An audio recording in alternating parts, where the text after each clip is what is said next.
ಇಲ್ಲಿ ಪಿತಾಮಹ ಅಂತ ಏನು ಹೇಳ್ತಾರೆ, ಸಿದ್ದರಾಮಯ್ಯನವ್ರ ಕಾಲದಲ್ಲಿ ಏನು ಮಾಡಿದ್ರು, ಆಮೇಲಿಂದ ಬಸವರಾಜ ಬೊಮ್ಮಾಯಿ ಅವರು ಏನು ಮಾಡಿದ್ದಾರೆ ಅವ್ರ ಕಾಲದಲ್ಲಿ, ಇವೆಲ್ಲ ಅವರೇ ಕೊಟ್ಬಿಟ್ಟವ್ರೆ. ನಾನು ಈ ಪ್ರೋಗ್ರಾಮ್ ಮಾಡೋದಾದರೆ ಇದನ್ನು ಕಂಟಿನ್ಯೂ ಮಾಡಬೇಕು ಅನ್ನೋದು ನನಗೆ ಉದ್ದೇಶವೇ ಇದ್ದಿದ್ರೆ, ಇವರು ಏನೇನು ಮಾಡಿದ್ದಾರಲ್ಲ 2018ವರೆಗೆ, 18ಕ್ಕೆ ನಾನು ಮುಖ್ಯಮಂತ್ರಿ ಆದೆ, ವಾರ್ ಫುಟಲ್ಲಿ ಮಾಡಿ ಅವತ್ತು ನಾನು ತೀರ್ಮಾನ ಮಾಡಿವೆ, ನೋಟಿಫಿಕೇಷನ್ ಮಾಡಿವೆ. ಪ್ರಿಲಿಮಿನರಿ ನೋಟಿಫಿಕೇಷನ್ ಆಗಿರೋದು ಯಾವಾಗ? ಪ್ರಿಲಿಮಿನರಿ ನೋಟಿಫಿಕೇಷನ್ನು 2025 ಮಾರ್ಚ್ ತಿಂಗಳಿನಲ್ಲಿ. ಅಲ್ಲಿದೆ ನೋಡಿ, ಪ್ರಿಲಿಮಿನರಿ ನೋಟಿಫಿಕೇಶನ್ ತೆಗೀರಿ. ಅಲ್ಲಿ ಇಲ್ಲಿ ಪ್ರಿಲಿಮಿನರಿ ನೋಟಿಫಿಕೇಷನ್ನು 25ರಲ್ಲಿ ಮಾಡಿದ್ದು ಇದೇ ಶಿವಕುಮಾರ್ ಅವರ ಘನ ಅಧ್ಯಕ್ಷತೆಯಲ್ಲಿ. ಅಲ್ಲಿವರೆಗೆ ಯಾವುದೇ ರೀತಿಯ ರೈತರ ಭೂಮಿಯನ್ನು ಪಡೆಯತಕ್ಕಂಥ ಪ್ರಿಲಿಮಿನರಿ ನೋಟಿಫಿಕೇಷನ್ ಆಗಿಲ್ಲ. 2025ನೇ ಇಸ್ವಿವರೆಗೆ 20 ವರ್ಷದಿಂದ ನಡೀತಾ ಇದೆ ಇದು ಬಿಡದಿ ಟೌನ್ಶಿಪ್ಪು. 12/3/2025ಕ್ಕೆ ಪ್ರಿಲಿಮಿನರಿ ನೋಟಿಫಿಕೇಷನ್ನು ಮಾಡಿರ್ತಕ್ಕಂಥದ್ದು.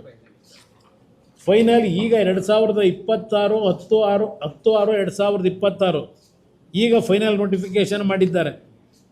ಇಲ್ಲಿ ಅದೆಂಥದ್ದು ರೆಡ್ ಝೋನು ಅಂತಾರಲ್ಲ, ನಾವು 18 ಕ್ವಶನ್ ಕೇಳಿದ್ವಿ. ಈಗ ಇಲ್ಲೆಲ್ಲ ಇಟ್ಟಿದ್ದೀನಲ್ಲಪ್ಪ. ರೆಡ್ ಝೋನ್ ಅಂದ್ರೆ ಅರ್ಥ ಏನು? ಕುಮಾರಸ್ವಾಮಿ ರೆಡ್ ಝೋನ್ ಯಾಕೆ ಕೈ ಬಿಡಲಿಲ್ಲ ಇದು ಹೇಳ್ತಾರೆ. ಇಲ್ಲಿ ಪ್ರಶ್ನೆ 2006ನೇ ಇಸ್ವಿ ಯಾವೊಂದು ಮಾಸ್ಟರ್ ಪ್ಲ್ಯಾನ್ನ ನಾವು ಮಾಡಬೇಕು ಬೆಂಗಳೂರಿನ ಸುತ್ತಮುತ್ತದಲ್ಲಿ, CDP ಪ್ಲ್ಯಾನು. CDP ಪ್ಲ್ಯಾನು ನಾನು ಮುಖ್ಯಮಂತ್ರಿ ಆಗೋವರೆಗೆ ಹಿಂದೆ ಇದ್ದಂಥ ಸರ್ಕಾರಗಳು ಅದನ್ನು ಪ್ರತಿ 15 ವರ್ಷಕ್ಕೊಂದು ಸಲ ಏನು ಮಾಡಬೇಕಾಗಿತ್ತು, ಮಾಡಿರಲಿಲ್ಲ. ಬಹುಶಃ ದೇವೇಗೌಡರ ಕಾಲದಲ್ಲಿ CDP ಪ್ಲ್ಯಾನ್ ಅಪ್ರೂವ್ ಆಗಿತ್ತು. ಅದು ಹೊರತುಪಡಿಸಿ ಮತ್ತೆ 15 ವರ್ಷದಲ್ಲಿ ಯಾವ ಸರ್ಕಾರಗಳು CDP ಪ್ಲ್ಯಾನ್ ಮಾಡಿರಲಿಲ್ಲ. ನಂತರ ನಾನು ಬಂದ ಮೇಲೆ CDP ಪ್ಲ್ಯಾನ್ಗೆ ಅಪ್ರೂವಲ್ ಕೊಟ್ಟೆ. ಏಕೆಂದರೆ ಪ್ರತಿ 15 ವರ್ಷಕ್ಕೂ ಒಂದು ಬಾರಿ ಬೆಂಗಳೂರಿನ ಸುತ್ತಮುತ್ತ ಡೆವಲಪ್ಮೆಂಟ್ ಯಾವ ರೀತಿ ಇರಬೇಕು ಅಂತಕ್ಕಂಥ ಒಂದು CDP ಪ್ಲ್ಯಾನ್ ರೆಡಿ ಮಾಡ್ತಾರೆ. ಆ CDP ಪ್ಲ್ಯಾನ್ ಏನು ರೆಡಿ ಮಾಡಿದ್ರು ಅದರ ಆಧಾರದ ಮೇಲೆ ಕೆಲವು ಭಾಗ ಗ್ರೀನ್ ಝೋನು, ರೆಡ್ ಝೋನು, ಯಾವುದೋ ಕೆಲವೆಲ್ಲ ಅದು ಆ ಒಂದು ಗೈಡ್ಲೈನ್ಸಲ್ಲಿ ಬರ್ತಕ್ಕಂಥದ್ದು. ಈಗ CDP ಮಾಡಿದ್ದ ಇದನ್ನು ರೆಡ್ ಝೋನ್ ಮಾಡಿದ್ರಿಂದ ಏನು ಅಪರಾಧ ಮಾಡಿದ್ದೀನಿ ನಾನು? ರೆಡ್ ಝೋನ್ ಮಾಡಿದ್ರಿಂದ ಅದಿರೋದು ಯಾತಕ್ಕೆ? ಇಲ್ಲೆಲ್ಲ ಇಟ್ಟಿದ್ದೀನಿ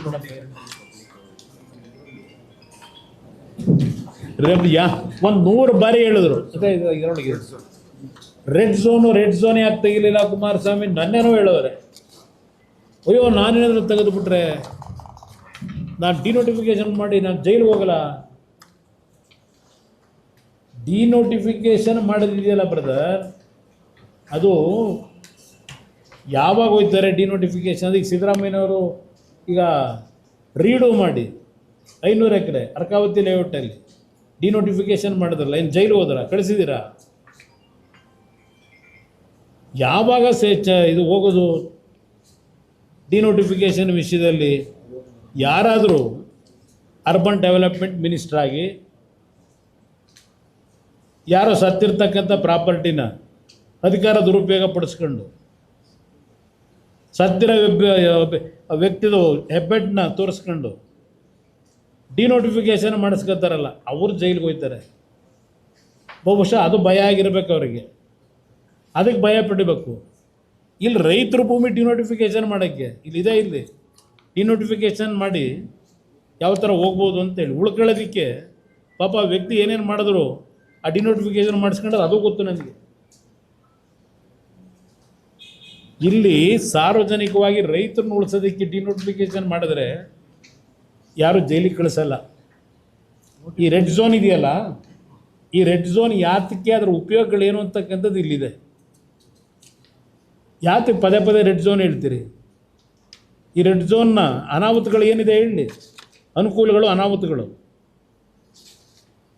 ಪದೇ ಪದೇ ಆ ಪದ ಬಳಸ್ತಿರಲ್ಲ. ಇಲ್ಲಿ ಪರಮೇಶ್ವರ್ ಏನು ಹೇಳ್ತಾರೆ, ನಾನೇ ಮುಖ್ಯಮಂತ್ರಿ ಇದ್ದಾಗ 2018ರಲ್ಲಿ ಮಾಗಡಿ ವಿಧಾನಸಭಾ ಕ್ಷೇತ್ರದ 38 ಹಳ್ಳಿಗಳನ್ನು ಒಳಗೊಂಡಂತೆ ಒಟ್ಟು 9,178 ಎಕರೆ ರೈತರ ಜಮೀನನ್ನು ಬಿಡದಿ ಟೌನ್ಶಿಪ್ ನಿರ್ಮಾಣಕ್ಕಾಗಿ ಅಧಿಸೂಚನೆ ಮೂಲಕ ಸ್ವಾಧೀನಪಡಿಸಿಕೊಂಡಿದ್ದು ರೈತರಿಗೆ ಪರಿಹಾರ ನೀಡದೇ ಇರುವುದು ಸರ್ಕಾರದ ಗಮನಕ್ಕೆ ಬಂದಿದೆಯಾ ಪ್ರಶ್ನೆ. ಸರ್ಕಾರದ ಆದೇಶ ಸಂಖ್ಯೆ ಸೋ ಅಂಡ್ ಸೋ ಬೆಂಗಳೂರು ಮಹಾನಗರ ಪಾಲಿಕೆ ಪ್ರದೇಶಾಭಿವೃದ್ಧಿ ಪ್ರಾಧಿಕಾರದ ವತಿಯಿಂದ ಬಿಡದಿ 700 ಇವೆಲ್ಲ ಏನು ಹೇಳಿದ್ದಾರೆ, ಪ್ರಾಯೋಗಿಕವಾಗಿ ಟೌನ್ಶಿಪ್ ಆಗಿ ಅಭಿವೃದ್ಧಿಪಡಿಸಿ ಸರ್ಕಾರದ ಅನುಮೋದನೆ ನೀಡಲಾಗಿರುತ್ತದೆ. ಸದರಿ ಆದೇಶಗಳ ರೀತಿಯ ರಾಮನಗರ ತಾಲೂಕು ಬಿಡದಿ ಹೋಬಳಿಯ 9 ಗ್ರಾಮಗಳು ಈ ಒಂದು ವ್ಯಾಪ್ತಿಯಲ್ಲಿದ್ದು ಈ ಜಮೀನುಗಳ ಭೂಸ್ವಾಧೀನ ಕುರಿತು ಇಲ್ಲಿಯವರೆಗೆ ಯಾವುದೇ ಅಧಿಸೂಚನೆಗಳಾಗಿರುವುದಿಲ್ಲ ಮತ್ತು ಭೂಸ್ವಾಧೀನಪಡಿಸಿಕೊಂಡಿರುವುದಿಲ್ಲ. ಭೂಸ್ವಾಧೀನಪಡಿಸಿಕೊಳ್ಳದೇ ಇರುವುದರಿಂದ ಪರಿಹಾರ ನೀಡಿರುವುದಿಲ್ಲ. ಇದು ಪರಮೇಶ್ವರ್ ಅವರು ನನ್ನ ಸರ್ಕಾರದಲ್ಲೇ ಉಪಮುಖ್ಯಮಂತ್ರಿಗಳಾಗಿ ಕೊಟ್ಟಿರತಕ್ಕಂಥ ಉತ್ತರ ವಿಧಾನಸಭೆ ಕಲಾಪದಲ್ಲಿ. ಆಮೇಲೆ ಬಿಡದಿ ಟೌನ್ಶಿಪ್ ನಿರ್ಮಾಣಕ್ಕಾಗಿ ವಶಪಡಿಸಿಕೊಂಡಿರುವ ಜಮೀನನ್ನು ವಾಪಸ್ ರೈತರಿಗೆ ಬಿಟ್ಟುಕೊಟ್ಟು ಕೃಷಿಯೇತರ ಚಟುವಟಿಕೆಗಳನ್ನು ಕೈಗೊಳ್ಳಲು ಅವಕಾಶ ನೀಡಲಾಗುವುದೇ ಅಂತ ಪ್ರಶ್ನೆ. ಭೂಸ್ವಾಧೀನ ಪಡಿಸಿಕೊಳ್ಳದೇ ಇರುವುದರಿಂದ ಅನ್ವಯಿಸುವುದಿಲ್ಲ. ಭೂಸ್ವಾಧೀನದಿಂದ ಜಮೀನು ಬಿಟ್ಟುಕೊಟ್ಟ ರೈತರು ಅನುಭವಿಸುತ್ತಿರುವ ಜ್ವಲಂತ ಸಮಸ್ಯೆಯನ್ನು ಬಗೆಹರಿಸುವ ನಿಟ್ಟಿನಲ್ಲಿ ಸರ್ಕಾರ ತೆಗೆದುಕೊಂಡ ಕ್ರಮಗಳೇನು, ಅನ್ವಯಿಸಲ್ಲ. ಇದು ಅವರು ಕೊಟ್ಟಿರ್ತಕ್ಕಂಥ ಉತ್ತರ. ಕುಮಾರಸ್ವಾಮಿ ಏನೋ ಹೊಡೆದುಬಿಟ್ಟು ಎಲ್ಲ ಮುಗಿಸ್ಬಿಟ್ಟಿದ್ದ. ಇದೇನು ಹೇಳ್ತೀರಿ ಸ್ವಾಮಿ? ಈಗ ನಿಮ್ಗೆ ಯಾಕೆ ಈ ಹುಚ್ಚು ಬಂತು? ಅವತ್ತು ರೈತರನ್ನು ಉಳಿಸಿ, ಫಲವತ್ತಾದ ಭೂಮಿ, ತೆಂಗಿನ ಗಿಡ, ಇದೆಲ್ಲ ಅವತ್ತು ಭಾಷಣ ಮಾಡಿದಾರಲ್ಲ 2007ರಲ್ಲಿ ಜುಲೈ ತಿಂಗಳಲ್ಲಿ. ಎಲ್ಲೋಯ್ತು ನಿಮ್ಮ ಮಾತು? ಈಗ ಅವ್ರೊಂದು ನೋಟಿಫಿಕೇಶನ್ ಹೊಡಿಸೋರಲ್ಲ, ಒಂದು ಕೊಟ್ಟಿರಿ ಸರ್. ಅದಲ್ಲ ಅದು ಬೇಡ ನನಗೆ, ಅದು ಬೇಡ, ಅದು ಒಂದು ರೆಡ್ ಮಾರ್ಕ್ ಮಾಡಿಸಿದ್ದು ಇಲ್ಲಿ. ಅವ್ರು ಏನು ಹೇಳ್ತಾರೆ, ಅಯ್ಯೋ ತರಲಿಲ್ಲ ಇನ್ನೊಂದು. ಅವರು ಈಗೇನು ಹೊರಡಿಸೋರಲ್ಲ ಕ್ಯಾಬಿನೆಟ್ ನೋಟು, ಇಲ್ಲಿ ಹೇಳ್ತಾರೆ, ಈ decision of the authority has been accepted by A majority of the land owners. ಈ ಕ್ಯಾಬಿನೆಟ್ ಮುಂದೆ ತಂದಿರೋದು ಅಲ್ಲಿದೆ ನೋಡಿ. ಇಲ್ಲಿ 4,500 ಇವೆಲ್ಲ ಅಬ್ಜೆಕ್ಷನ್ ರೈಸ್ ಮಾಡಿದ್ರು ರೈತರುಗಳು, ನಾವು ಭೂಮಿ ಕೊಡಲ್ಲ ಅಂತ ಹೇಳಿ. 4,500 ಅರ್ಜಿ ಇದೆ. ಒಬ್ಬ ರೈತನಿಗೆ ಉತ್ತರ ಕೊಟ್ಟಿಲ್ಲ ಇವರು. ಒಂದು ಸಲ ಜಿಲ್ಲಾಧಿಕಾರಿ ಕಚೇರಿನಲ್ಲಿ ಸಭೆ ಕರೀತಾರೆ. ಎಲ್ಲ ಈ ಪುಡಾರಿಗಳನ್ನ ಕರ್ಕೊಂಡೋಗಿ ಒಳಗಡೆ ಕೂರಿಸ್ಕೊಂಡು ಜಿಲ್ಲಾಧಿಕಾರಿ ಕಚೇರಿ ಒಳಗೆ ನಿಜವಾದ ರೈತರು ಹೋದರೆ ಜಿಲ್ಲಾಧಿಕಾರಿ ಕಾಂಪೌಂಡಿಂದ ಹೊರಗಡೆ ನಿಲ್ಲಿಸ್ತಾರೆ. ಗೂಂಡಾಗಳನ್ನ ಬಿಟ್ಟು ಎದುರಿಸ್ತಾರೆ. ಇಲ್ಲಿ ಇವರು ಮಾಡಿರ್ತಕ್ಕಂಥದ್ದು ಇಲ್ಲಿ ಇದೆಲ್ಲ ರೈತರು ಕೊಟ್ಟಿರೋ ಅರ್ಜಿ. ಇದು ಯಾವಾಗ ಪ್ರಿಲಿಮಿನರಿ ನೋಟಿಫಿಕೇಶನ್ ಮಾಡಬೇಕು ಅಂತ ಹೊರಟ್ರಲ್ಲ 2025 6 ನವೆಂಬರ್ 25ರಲ್ಲಿ ಕೊಟ್ಟಿರೋದು ಅರ್ಜಿ. ಅಬ್ಜೆಕ್ಷನ್ ಇಲ್ಲಿ ಅಬ್ಜೆಕ್ಷನ್ ಕೊಟ್ಟಿರೋದು ಜಿಲ್ಲಾಧಿಕಾರಿಗಳ ಕಚೇರಿಗೆ 6/11/2025ರಲ್ಲಿ ಕೊಟ್ಟವರೆಲ್ಲ ಹಲವಾರು ಜನ. ಇದಕ್ಕೆ ಒಬ್ಬ ರೈತನಿಗೆ ಉತ್ತರ ಕೊಟ್ಟಿಲ್ಲ ಇವರು. ಇದನ್ನೆಲ್ಲ ತಗೊಂಡೋಗಿ ಇಟ್ಕೊಂಡ್ಬಿಟ್ರಲ್ಲೇ. ಇದು ಈ ಸರ್ಕಾರ ಅದೆಂಥದ್ದು ಎಂಥ ನೆನ್ನೆ ಏನೋ ಹೇಳೋರಿಲ್ಲ, ಪ್ರಜಾಸೇವೆ ಇದು ಮಾಡ್ತಾರಂತಲ್ಲ ಕ್ಯಾಬಿನೆಟ್. ಇದೆಯಾ ಪ್ರಜಾಸೇವೆ ಮಾಡೋದು? ಇದೆಯಾ ಪ್ರಜಾಸೇವೆ? ಇಲ್ಲಿ ಏನು ಹೇಳಿದ್ರು, majority of the land owners ಒಪ್ಕೊಂಡ್ರು ಅಂತ ಹೇಳ್ತಾರೆ. Among the privately owned lands notified for acquisition, the land owners have expressed their willingness to receive compensation in cash for 50% ಅಂತೆ of the land and developed sites for the remaining 50% ಅಂತೆ. ಇವ್ರು ಹೇಳ್ಕೊಂಡವ್ರೆ 50% land value ಕೊಡೋದು, 50% site ಕೊಡೋದು ಇವರಿಗೆ. ಆಮೇಲೆ ರಚನೆ ಆದಮೇಲೆ ಇವತ್ತಿಲ್ಲಿ 30 ವರ್ಷದ್ದು ನಡೀತಾ ಇದೆಯಲ್ಲ ನೈಸ್ ಕಂಪನಿದು, 4,000 ಜನ ಅವತ್ತೇನು ಜಮೀನು ರೈತರು ತಗೊಂಡ್ರು. 1996ರಿಂದ ಶುರು ಮಾಡಿದಾರಲ್ಲ, ಇವತ್ತಾಗಲೇ 30 ವರ್ಷ ಆಗೋಗಿದೆ. ಅದರ ಪೀರಿಯಡೇ ಮುಗಿದೋಗಿದೆ. ಮುಖ್ಯಮಂತ್ರಿಯಿಂದ ಹಿಡಿದು ಎಲ್ಲರಿಗೂ ಪತ್ರ ಬರೆದಿದ್ದಾರೆ.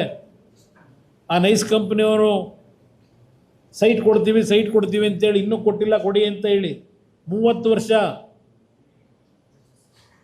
ಇದೇ ನೈಸ್ ಕಂಪ್ನಿನಲ್ಲಿ 4,000 ಜನ ಅರ್ಜಿ ಇನ್ನೂ ಅವ್ರ ಸೈಟ್ ಕೊಟ್ಟಿಲ್ಲ. ಅವರಿಗೆ ಲ್ಯಾಂಡ್ ಲೂಸರ್ಸ್ ಏನಿದ್ದಾರೆ ಅವ್ರು ಜಮೀನು ಕೊಟ್ಟರಲ್ಲ ಆ ಪ್ರಾಜೆಕ್ಟ್ಗೆ ಸೈಟ್ ಕೊಡ್ತಕ್ಕಂಥ ಅಗ್ರಿಮೆಂಟ್ ಆಗಿ ಇವತ್ತಿನವರೆಗೆ 30 ವರ್ಷ ಆದರೂ ಸೈಟ್ ಕೊಟ್ಟಿಲ್ಲ. ನಿಮ್ಮನ್ನು ಯಾವ ಗ್ಯಾರಂಟಿ ಮೇಲೆ ನಂಬ್ತೀರಿ? ಈಗ ಇದು ಮಾಡಿದ್ದು ನೀವೇ. ಅವತ್ತು BMICPA ಅಂತಕ್ಕಂಥ ಪ್ರಾಧಿಕಾರ ಮಾಡಿ ಬೆಂಗಳೂರಿನಿಂದ ಶ್ರೀರಂಗಪಟ್ಟಣದವರೆಗೆ ಇವರೇ ಚೇರ್ಮನ್ರು. ಇದೇ ಮಹಾನ್ ಭಾವ, ನಾನಲ್ಲ, ಪಿತಾಮಹ, ಆ ನೈಸ್ ಕಂಪನಿ ಪಿತಾಮಹ. ಅವ್ರಿಗೆ ಸೈಟ್ ಕೊಡಲಿಲ್ಲ. ಈಗ ಹೊಸಕೆರೆ ಹತ್ರ ಬತ್ತಾವರ ಬೃಹತ್ ಕಟ್ಟಡ, ಅದು ಯಾವುದೋ ಹೆಸರಿನಲ್ಲಿ ಶೋಭಾ ಹೆಸರಿನಲ್ಲಿ ಡಿನೋಟಿಫಿಕೇಶನ್ ಮಾಡಿಸ್ಕೊಂಡು ಇದೇ ನೈಸ್ ಕಂಪ್ನಿ ಕೆಣಿ ಹತ್ರ NOC ತಗೊಂಡಿದ್ದೀರಲ್ಲಪ್ಪ. ಯಾರ ಹೆಸ್ರಿಗೆ ತಗೊಂಡ್ರಿ? ಯಾರು ಕೊಟ್ಟವರು? ಡಿನೋಟಿಫಿಕೇಶನ್ ಮಾಡಿಸ್ಕೊಂಡ್ರಲ್ಲ. ಹಾಗೆ ಯಾಕೆ ನಿಮ್ಮನ್ನು ಜೈಲಿಗೆ ಕಳಿಸ್ತಿಲ್ಲ ಯಾರು? ಇನ್ನೂ ಕಟ್ತಾ ಇದ್ದೀರಲ್ಲ, ಮಾಡಿ ಮೇಲೆ ಕಟ್ತಾ ಇದ್ದೀರಲ್ಲ. ಇವತ್ತು ಈ ರೈತದಲ್ಲಿ ಹೇಳ್ತಾ ಇದ್ದೀರಿ 50% ಕಾಂಪನ್ಸೇಷನ್ನು, 50% ಲ್ಯಾಂಡ್ ಕೊಡ್ತೀರಾ. ಎಷ್ಟು ವರ್ಷ ಆದಮೇಲೆ ಕೊಡ್ತೀರಾ ರೈತನಿಗೆ? ಅವನ ಜಮೀನು ತಗೊಂಡು ಅವನ ಜಮೀನ ಇಲ್ಲೆಲ್ಲ ಅಡ ಇಟ್ಟು ಅದು ಯಾವುದೋ ಹುಡ್ಕೋ ಬ್ಯಾಂಕಲ್ಲಿ 12,000 ಕೋಟಿ ಸಾಲ ತಗೊಂಡು, ಇದು ನೈಸ್ ಕಂಪ್ನಿನೇ. ಇನ್ನೊಂದು ನೈಸ್ ಪ್ರಜಾಸೇವೆ ಕಂಪ್ನಿ ಇದು ಮಾಡಕ್ಕೆ ಹೊರಟಿರೋದು.